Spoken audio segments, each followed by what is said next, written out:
На свабодзе менавіта тыя словы, якія хочацца пачуць пра ўсіх нашых палізняволеных. Я радая за кожнага, хто ўжо ў хуткім часе зможа быць побач са сваімі роднымі, абняць іх і атрымаць доступ да неабходнай медычнай дапамогі. Гэта важны гуманітарны крок, які павінен працягвацца.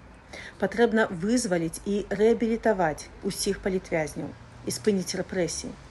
Сёння, паводле даных праваабаронцаў, больш за 1300 чалавек афіцыйна прызнаныя палітвязнямі, і затрыманні па палітычных справах працягваюцца.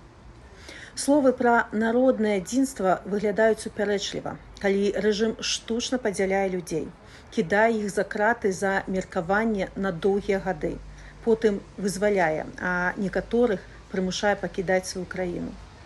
Сапраўднае адзінства беларусаў можа быць дасягнутае толькі праз свабоду, павагу да чалавечай годнасці і нацыянальны дыялог. Свабоду ўсім палізняволеным.